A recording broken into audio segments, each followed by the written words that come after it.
Morning Jammu Kashmir news देख रहे हैं आप। मैं हूं आपके साथ सना वारिस। आज का दिन बहुत खास है। जम्मू कश्मीर असेंबली का बजट इजलास आज से शुरू हो रहा है। बजट इजलास का आज से आगाज है। एलजी मनोज सिन्हा के खिताब से आपको बताएं कि बजट इजलास का आगाज हो जाएगा।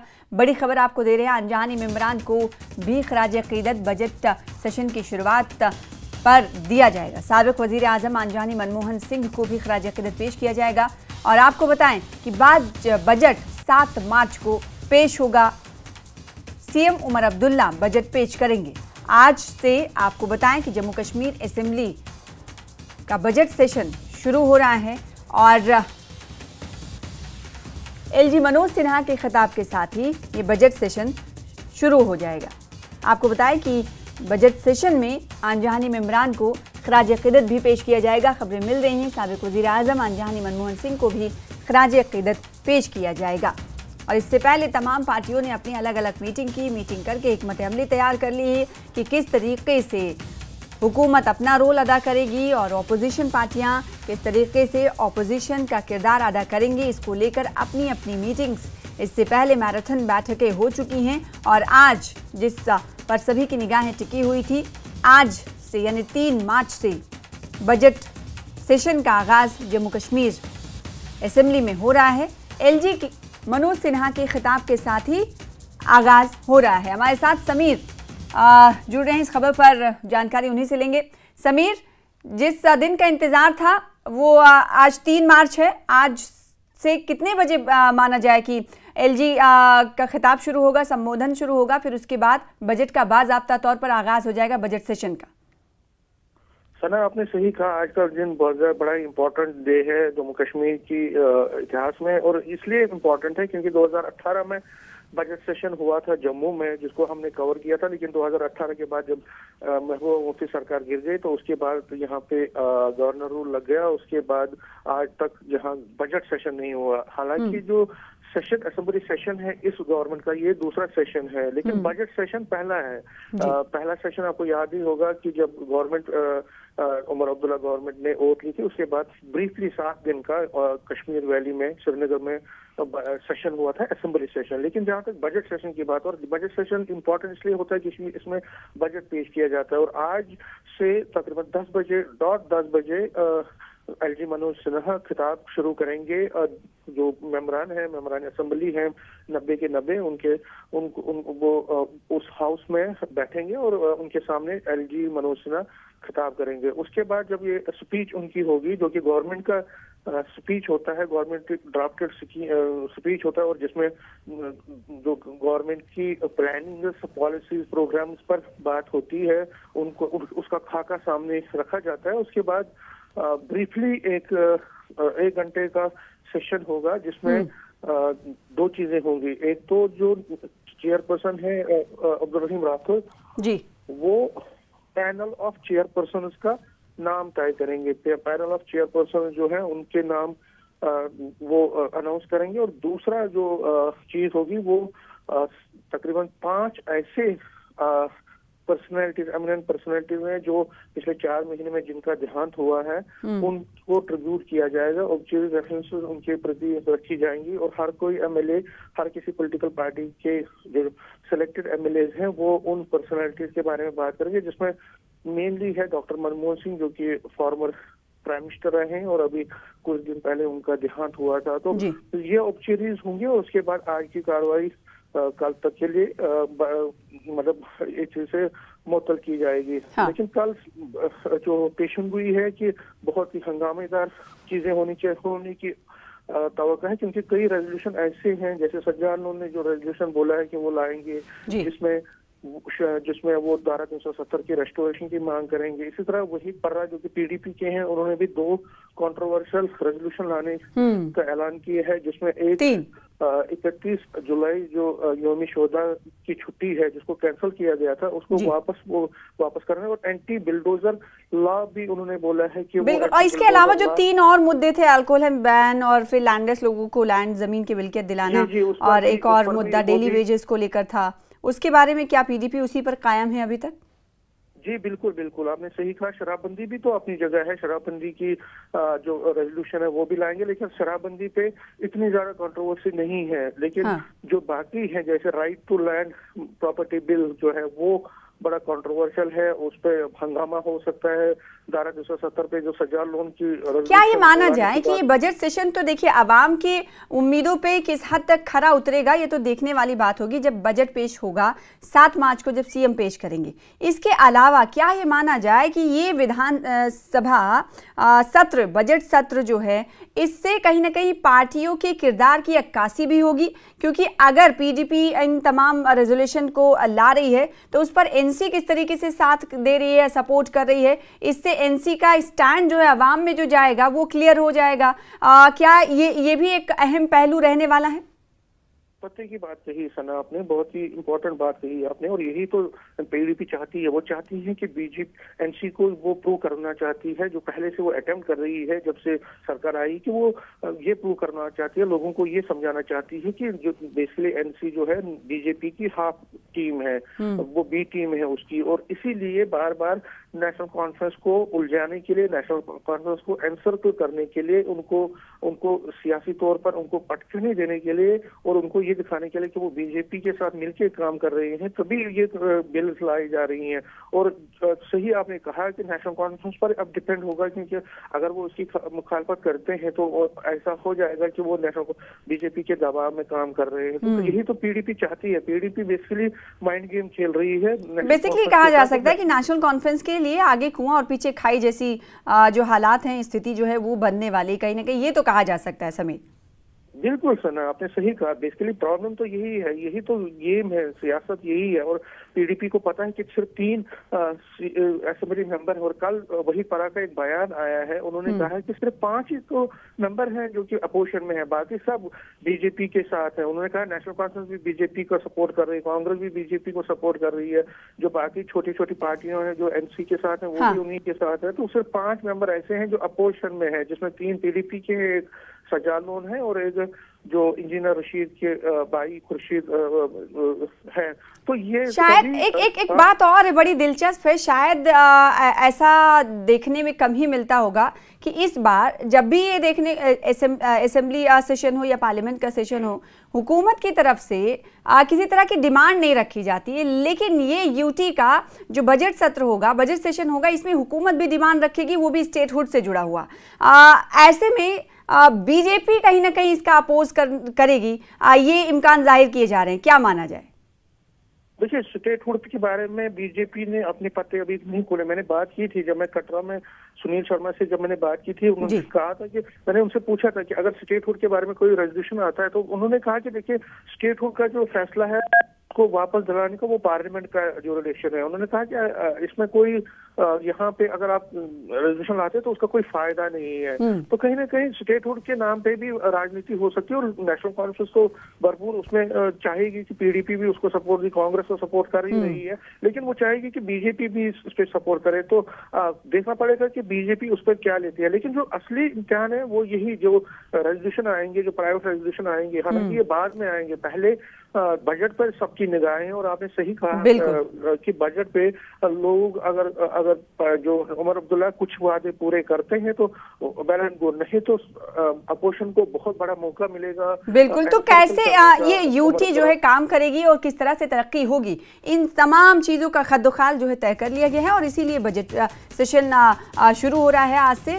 तो रियासत में तरक्की का मेयार क्या होगा, तरक्की जो फोकस करेगी सरकार, उसकी तमाम जो तैयारी है वो सरकार ने कर ली है। आज से बजट सेशन की शुरुआत होगी। 10 बजे समीर बता रहे थे कि एलजी मनोज सिन्हा का खिताब होगा और उसी के साथ बजट सेशन की शुरुआत हो जाएगी। इससे पहले बजट इजलास से कबल नेशनल कॉन्फ्रेंस, कांग्रेस और दिगर हिमायती जमातों के एमएलएज की जम्मू में सीएम की रिहाइशगाह पर मीटिंग हुई। इसमें कई मसाइल पर तबादले ख्याल किया गया। ये मुलाकात तकरीबन 2 घंटे तक जारी रही। इसके बाद कांग्रेस के सीनियर रहनुमा गुलाम अहमद मीर, जीए मीर ने कहा कि मुलाकात में बहुत से मामलात पर बातचीत हुई है, और कांग्रेस पार्टी ने कहा है कि उन्होंने इंतखाबात से पहले जो वादे किए थे उनको पूरा करना होगा। इसमें रियासत की बहाली भी शामिल है। उन्होंने कहा कि तमाम इंडिया अलायंस इत्तेहादियों के साथ मिलकर मरकजी हुकूमत पर जम्मू कश्मीर में रियासत की बहाली के लिए दबाव डालना चाहती है। बातें हुई। कांग्रेस और नेशनल कांग्रेस किस तरह से आने वाले बजट सेशन में एक साथ चलेगी और किन मुद्दों को उठाएगी? देखिए, आज की बात नहीं है। हमने प्रीपोल अलायंस किया है। पोलिंग से पहले सीट शेयरिंग पर चुनाव लड़ा। किसके खाते में क्या मिला वो आपके सामने है। उसके बाद जो सरकार बनी उसका पूरा समर्थन हमने दिया है, सपोर्ट दिया है। और हमारा आज भी लगातार मौक़िफ़ ये है कि जो हमने लोगों से वादे किए हैं इलेक्शन के टाइम पर, उन वादों पर हमें आने वाले 5 साल तक काम करना है। अब ये पहला बजट है, पहली शुरुआत होनी चाहिए इस बजट से। अगर बाकी चीज़ें सिचुएशन में सुधार आने के बाद हो तो मुझे ज़ाती तौर खुशी है। मुझे आज यहाँ पर लगा, चीफ मिनिस्टर साहब ने बात की, बाकी ने बात की कि पहले 7 साल पार्लियामेंट हमारा बजट बनाता रहा। ये पहला मौका है 7 साल के बाद यूटी में ही सही ये इलेक्टेड नुमाइंदों की बजट होगी और इसमें लोगों की आवाज़ दिखाई देगी। लोगों की डिमांड्स जो हैं, जो मैनिफेस्टो की चीज़ें, उसकी शुरुआत इस बजट से। 370 तो अलग बात है, वो सुप्रीम कोर्ट के उसमें सब जुडिस है। बाकी रही स्टेट की बात, स्टेट को लेकर ही हमने वोट पाया है और वो तो कंटिन्यू हमारी डिमांड है पूरी जम्मू कश्मीर के लोगों की। ये मैं बता दिया, आज अंदर भी बात हुई, इंडिया अलायंस है और उसमें नेशनल कॉन्फ्रेंस के भी मेंबर हैं वहाँ पर। और इंडिया अलायंस ने ऑलरेडी ये बात उठाई होती मगर पार्लियामेंट चलने कहाँ दिया, वो मैंने अंदर भी बता दिया। और दूसरी बात, यहाँ नेशनल कॉन्फ्रेंस को बड़ा मैंडेट मिला और हम सब लोग साथ में हैं और इस कोलिशन का सबसे कदावर लीडर फारूक साहब है। फारूक साहब इंडिया अलायंस के सबसे सीनियर पार्टनर है। मेरे ख्याल से हमने पहले भी कहा, फारूक साहब जिस वक्त चाहे इंडिया अलायंस की मीटिंग बुलवा सकता है वो, और उसमें अपना मसवदा रख सकता है कि अब चुनाव हुआ है, अब हमारे इस मकसद को आप लोग भी सपोर्ट करो। मेरे ख्याल से पूरा इंडिया अलायंस इनके समर्थन में होगा। जारी रहेंगी, रुकेंगे छोटे से ब्रेक के लिए।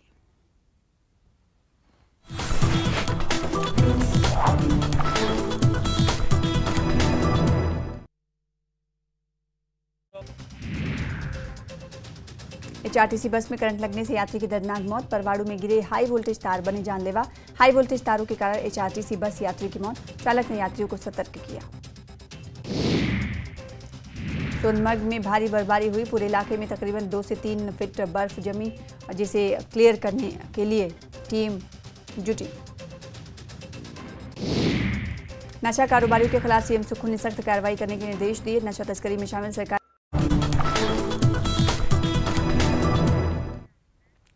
नेशनल कॉन्फ्रेंस के लीडरों ने कहा है कि मीटिंग में बहुत से मसाइल पर तबादले ख्याल किया गया। आपको बताएं कि कल लेजिस्लेचर पार्टी की एनसी की मीटिंग हुई थी और उसके बाद कांग्रेस और नेशनल कॉन्फ्रेंस और आम आदमी पार्टी के एमएलएज के साथ मीटिंग हुई, जिसके बाद लीडरान की तरफ से इजहार ख्याल आए। सब ने मुत्तफ़िक़ा तौर पर कहा कि फैसला किया है कि इस बजट इजलास में रियासत का मसला उठाया जाएगा और जो इसे नहीं उठाएगा उसे गद्दार कहा जाएगा। उन्होंने कहा कि तरक्की के लिए रियासत का क़याम बहुत ज़रूरी है।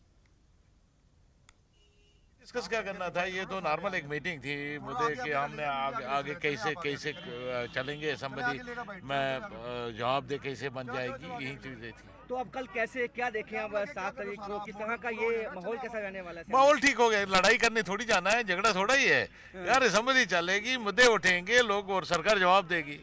जी जी, तो आपको लगता है कि स्टेटहुड के मुद्दे पे कोई बात हुई कि भाई क्या करना है? देखिए, स्टेटहुड हम सब मांग रहे हैं, चाहे वो जम्मू के लोग हो, कश्मीर के लोग हो, यहाँ के एमएलए हो, बीजेपी के एमएलए हो, स्टेटहुड हर के लिए चाहिए और हर एक को मांग होनी चाहिए। जो नहीं मांगेगा वो गद्दार होगा। जो ग्राउंड पे मजबूरियां हैं लोगों की, उसको हाईलाइट किया, मेंबर्स ने भी हाईलाइट किया और उन्होंने कहा कि लोगों के मुद्दे जो है असेंबली में उठाए। जम्मू कश्मीर असेंबली का बजट इजलास आज से शुरू हो रहा है। इससे कबल नेशनल कॉन्फ्रेंस लेजिस्लेचर पार्टी की मीटिंग मुनक्किद हुई। नेशनल कॉन्फ्रेंस के तमाम एमएलएज ने इस मीटिंग में हिस्सा लिया। एनसी अरकान असेंबली ने कहा कि कई सालों बाद असेंबली का इजलास हो रहा है, जो कि खुशी की बात है, लेकिन इसके साथ ही साथ कई अहम मसाइल हैं जिन पर बजट इजलास में बातचीत की जाएगी। उन्होंने कहा कि वजीर आला उमर अब्दुल्ला की क़यादत में तमाम मसाइल को उजागर करने के हवाले से हिकमत अमली तय की गई है।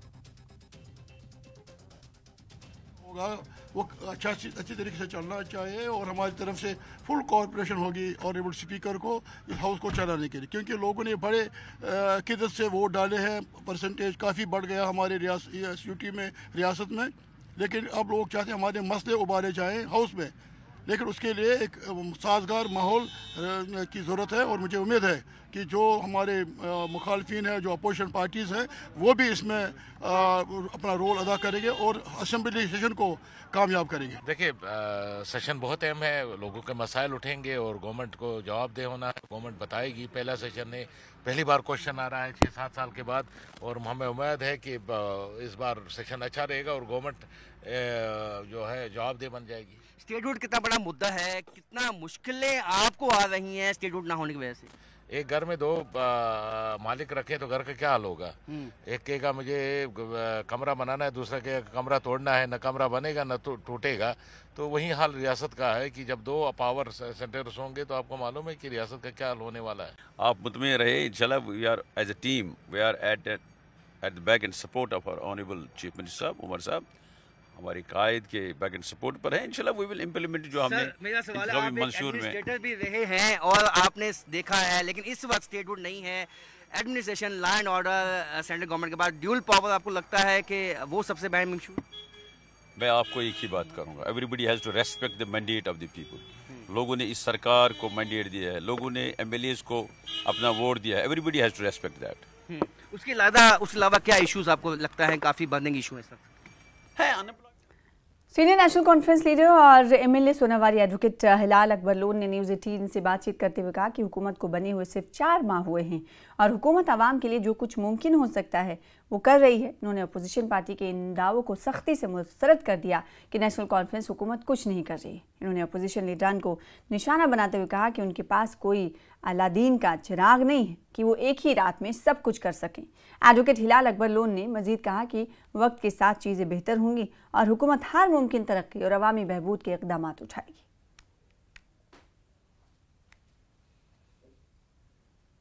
अपने जो वर्कर्स के साथ मैं बात करता हूँ, वोटर्स के साथ मैं बात करता हूँ, मैं एक्सेसिबल रहता हूँ उनके लिए और गांव-गांव जाकर इनसे देखने की कोशिश करता हूँ कहाँ पे इनकी मुश्किलात है और कैसे इजाला हो। शुक्र अल्लाह का जो फीडबैक और रिस्पॉन्स जो मिल रहा है वो ठीक है। आज 4 महीने से हुकूमत बनी हुई है। अलाउद्दीन का चिराग तो हमारे पास नहीं है कि अलाउद्दीन का चिराग लेकर हम जाएंगे मैदान में और कहेंगे। ये 10 साल में जो ये गैप रही है अवामी हुकूमत ना होने की वजह से और जो मुश्किलात हैं वो बढ़ गई हैं। मैं समझता हूँ कि अवाम की जो आशाएँ उम्मीदें हैं वो भी बढ़ गए हैं, लेकिन हमारे एक्सपेक्टेशंस हैं। लेकिन मैं आप ये देख लीजिएगा, हुकूमत के जो चुने हुए नुमाइंदे हैं वो घर घर जाकर गांव-गांव जाकर देख रहे हैं कि कहाँ पे मुश्किलात है, उनको उजागर करके उनको मसाइल को हल करने की कोशिश कर रहे हैं। चीफ मिनिस्टर साहब लगे हुए हैं, बाकी मिनिस्टर साहिबान जितने भी हैं वो भी लगे हुए हैं और देखते हैं असम्बली जो सेशन है उसके बाद ज़्यादा ही रफ्तार पकड़ेगी ये डेवलपमेंट की जो पेस है। सीनियर लीडर और साबिक MLC यासिर रेशी ने सोनावारी में पत्थर की कानूनी पर आयद पाबंदी को सख्त तनकीद का निशाना बनाया। उन्होंने कहा कि इस अचानक फैसले ने हज़ारों नौजवानों को बेरोजगार कर दिया है और कई खानदान शदीद माली बुहरान का शिकार हैं। यासिर रेशी ने इल्ज़ाम लगाया कि हुकूमत ने मुतबादिल रोजगार के इंतजाम किए बगैर मजदूरों, ट्रांसपोर्टरों और ताजिरों का ज़रिए माश ख़त्म कर दिया है। इन्होंने इंतजामिया पर लापरवाही का इल्ज़ाम आयद करते हुए कहा कि मुतासर अफराद की मुश्किलात को नज़रअंदाज किया जा रहा है। उन्होंने खबरदार किया कि अगर हुकूमत ने फौरी इक़दाम ना किए तो अपनी कारकुनों के हमरा वज़ीर आला उमर अब्दुल्ला की रिहाइश गाह के बाहर एहतजाजी धरना देंगे। हैं उनको तहसील का दर्जा मिलना चाहिए। कोसों दूर जाकर एक किसी गरीब व्यक्ति को जब कहीं कचहरी के अंदर अपने तहसील के अंदर काम के लिए जाना पड़ता है तो कई कोसों दूर, कई किलोमीटर चलने के बाद उसको अपना काम के लिए वहां जाना पड़ता है। इसलिए यहां पर हमारी जो नियाबतें हैं वो सीधे तौर पर तहसील का दर्जा मिले। जो यहां पर हमारे यहां जैसे गोडी है, हमारे यहां टिकरी है, खून है, ऐसी कई जगह है यहां पर आज कुछ करने की आवश्यकता है। मैं सीधे तौर पर कहूंगा कि हमारे यहां किसी भी लिहाज से हम देखें तो जिला उधमपुर जम्मू से कम नहीं है, लेकिन जब हम विकास की बात करते हैं, जब हम सुविधाओं की बात करते हैं तो उधमपुर बड़ा पिछड़ा सा इलाका लगता है। जो जहां पर सुविधाएं, बुनियादी सुविधाएं जो 30 साल पहले, 40 साल पहले हुआ करती थी, वही आज वर्तमान की हालत में दिख रही है। लेकिन आज हम मांग करना चाहते हैं कि सब लोग सामूहिक तौर पर जम्मू कश्मीर के अंदर जिला उधमपुर के विकास के लिए इसको प्राथमिकता मिले। सीनियर बीजेपी लीडर कपिल ने जीएमसी राजौरी के काम के खिलाफ शदीद नाराजगी का इजहार किया। उन्होंने जीएमसी राजौरी में आमला खातून की मौत और प्राइवेट डेंटल क्लिनिक के गलत इंजेक्शन से 15 साल लड़की की मौत के बाद की गई रिपोर्ट को फौरी तौर पर जारी करने का मुतालबा किया। कपिल ने प्रिंसिपल और मेडिकल सुपरिटेंडेंट को खबरदार किया कि वो जीएमसी के काम को बेहतर बनाएं। उन्होंने कहा कि जीएमसी की हालत दिन ब दिन खराब होती जा रही है और हुकूमत यहाँ नजर नहीं आ रही है। जीएमसी के जो हमारे प्रिंसिपल साहब हैं उनको सिर्फ अपनी कुर्सी प्यारी है। जब भी देखो यहाँ कहीं मिलते नहीं है, वो सिर्फ जम्मू होते हैं। लास्ट टाइम जो बुदुल वाला मसला बना तब हमें मिले हैं प्रिंसिपल साहब, उससे पहले कभी यहाँ पे नहीं मिले। और सरासर डॉक्टर्स की नालायकी सामने आ रही है। वो जो लेडी थी वहाँ पलमा की, किरण बाला, वो एक नहीं, उसका छोटा बच्चा भी था उसका, वो इन्होंने बड़ी बेरहमी से 3 दिन वहाँ पे रखा उसको। डॉक्टर्स वहाँ पे मौजूद नहीं थे और ना उसका ऑपरेट किया गया। जब उसकी डेथ हो गई उसके बाद ऑपरेट करके उसका बच्चा निकाला गया। मैं तो कहता हूँ ये सरासर जो है मर्डर है। 10 साल की बच्ची जो दहाल की है, ठीक, उसका वो गलत इंजेक्शन लगाया गया, उसकी भी डेथ हो गई। मैं कहता हूँ इसी तो जो हमें जो पुराना हॉस्पिटल वो अच्छा था। जब से ये जीएमसी बना हुआ यहाँ पे, मैं कह रहा हूँ कोई ना कोई डेली डेथ्स हो रही है यहाँ पे। लेकिन आपके माध्यम से मैं डी साहब से ये अपील करता हूँ कि जीएमसी के सुपरिटेंडेंट और प्रिंसिपल को इनका दिमाग ठीक किया जाए। अपनी चेयर, उनका रूम देखिए आप, कितनी साफ सफाई है। बाकी देखिए आप, हर जगह गंदगी पड़ी होती है। ऐसा नहीं चलेगा। ये जीएमसी है, सबके लिए बराबर है। आगे बढ़ेंगे। कुपवाड़ा जिले के सरहदी इलाकों का राब्ता जिला सदर मकाम से मुसलसल 7वें रोज भी मुनक़ता है, जिसकी वजह से लोगों की मुश्किलात में इजाफा हो रहा है। अगरचे करना अस्पताल में जेर इलाज 2 मरीजों को बेहतर इलाज के लिए हवाई सर्विस के जरिए कुपवाड़ा भेजा गया, लेकिन अब मिशेल और किरण से भी लोग मुतालबा कर रहे हैं कि इन इलाकों के लिए भी हवाई सर्विस का इंतजाम किया जाए, ताकि इलाके में दरमानदार लोग और अस्पतालों में जेर इलाज मरीजों को बेहतर इलाज मुआलजे के लिए कुपवाड़ा और श्रीनगर मुंतकिल किया जा सके। नाजरीन, कुपवाड़ा ज़िले के सरहदी इलाकों का राब्ता पिछले 7 रोज़ से मुसलसल बंद पड़ा है, जिसके नतीजे में इलाके में दरमानदा मुसाफिर और अस्पतालों में ज़ेर इलाज मरीज़ों को इंतहाई मुश्किलात का सामना हो रहा है, क्योंकि कई मरीज़ ऐसे हैं जिन्हें मज़ीद इलाज दरकार है। वो चाहते हैं कि कुपवाड़ा या श्रीनगर पहुँचे। वो भी मुतालबा कर रहे हैं कि फौरी तौर पर सड़क राब्ता बहाल किया जाए या उनके लिए हवाई सर्विस का इंतज़ाम किया जाए। उधर डिप्टी कमिश्नर कुपवाड़ा ने 2 मरीज़ जो इंतहाई अलील थे, उन्हें इलाज की मज़ीद ज़रूरत थी, उन्हें हवाई सर्विस के ज़रिए कुपवाड़ा और श्रीनगर के अस्पताल पहुँचाया गया। लेकिन अब मज़ीद दरमानदा मुसाफिरों का कहना है कि उनके लिए भी हवाई सर्विस का इंतज़ाम किया जाए। ये बालाई इलाकों में माह रमज़ान के इस मुक़द्दस महीने में बिजली की अदम दस्तियाबी की वजह से मुश्किलात का सामना करना पड़ रहा है। यानी बालाई इलाकों में अब बिजली की अदम दस्तियाबी को लेकर एक बहरानी सूरत हाल पैदा हो चुकी है, क्योंकि दूसरी तरफ इंतज़ामिया कह रही है कि एवलांच वार्निंग की वजह से वो बिजली निज़ाम दुरुस्त नहीं कर पा रहे हैं, क्योंकि कई इलाकों में जो है बिजली निज़ाम दरहम बरहम हो चुका है, जिसकी वजह से अभी भी यानी कि 7 रोज़ मुकम्मल हुए अभी भी बिजली का निज़ाम दरहम बरहम है। डिप्टी कमिश्नर कुपवाड़ा आयुषी सुदन ने न्यूज़ 18 से बात करते हुए कहा कि एवलांच वार्निंग की वजह से बालाई इलाकों में बिजली निज़ाम दुरुस्त किया जा रहा है और सड़क राब्ता भी बंद पड़ा है। उन्होंने यकीन दिलाया कि जो ही मौसम खुशगवार होगा तो फौरी तौर पर सड़कों को खोलने का काम शुरू किया जाएगा। कमिश्नर कुपवाड़ा ने कहा कि जो ही किसी भी जगह से इस तरह की खबर आ जाएगी कि किसी भी मरीज को इलाज की मज़ीद ज़रूरत है तो फौरी तौर पर हवाई सर्विस का इंतज़ाम भी किया जाएगा। लेकिन लोगों का साथ में मुतालबा है कि माह रमज़ान के इस मुक़द्दस महीने में फौरी तौर पर बिजली निज़ाम बहाल किया जाए, ताकि बालाई इलाकों के लोग भी बिजली देख सकें। वहीं मैदानी इलाकों में भी लगातार सहरी और इफ्तारी के औकात बिजली की आँख मचोली से अब लोग परेशान हैं। लोग मुतालबा कर रहे हैं कि सहरी और इफ्तारी के औकात बिजली दस्तयाब रहनी चाहिए, ताकि लोगों को माह रमज़ान के इस मुक़द्दस महीने में मुश्किलात का सामना न करना पड़े। नेटवर्क 18 के लिए याह्या सुल्तान।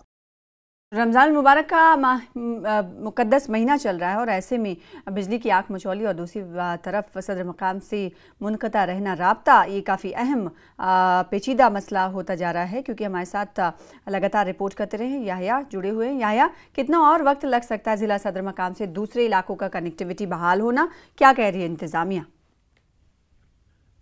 एक्चुअली पिछले 7 रोज से जो है लगातार इस वक्त तक जो है सड़क राब्ता बंद है। खासतौर पर जो बालाई इलाके हैं जिनमें करना, केरन, मत्सिल, बुढ़नमल, जुमगंड एरिया है, 7 रोज से लगातार बंद पड़े हैं और इस वक्त लोगों के मुश्किलात में हर गुजरते दिन इजाफा हो रहा है। अब इंतजामिया कह रहे हैं कि जो ही मौसम खुशगवार हो जाता है, लेकिन आज फिर से मौसम में फिर से ये है कि अब बर्फबारी शुरू होने लगी है और मैदानी इलाकों में फिर से आज बारिशें होने लगी हैं। तो इस तरह से ये बात साफ हो रही है कि अभी मजीद वक्त जो है वो दरकार लग सकता है, अभी 2-3 दिन और लग सकते हैं। लेकिन जब 2-3 दिन और लगेंगे तो लोगों की मुश्किलात और बढ़ सकते हैं, क्योंकि हमने देखा है कि अब अस्पतालों में जो मरीज हैं उन्हें मजीद इलाज के लिए जो है श्रीनगर या कुपवाड़ा ले जाना पड़ रहा है, लेकिन रास्ता बंद है। अब हवाई बिल्कुल रास्ता बंद है और सड़क को कैसे ठीक किया जाए, क्योंकि इंतजामिया की तरफ से कहा जा रहा है कि मौसम और साफ हो, लेकिन आज की रिपोर्ट आप दे रहे हैं कि बारिश मैदानी इलाकों में हो रही है और बर्फबारी का सिलसिला फिर से शुरू हो गया।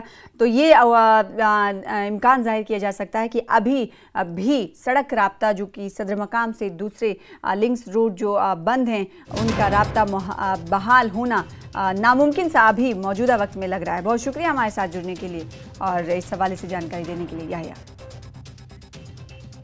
फिलहाल इसी के साथ इस बुलेटिन में इतना ही। मुझे दीजिए इजाजत। देखते रहिए न्यूज़ 18 JK पर तमाम खबरें। आदाब।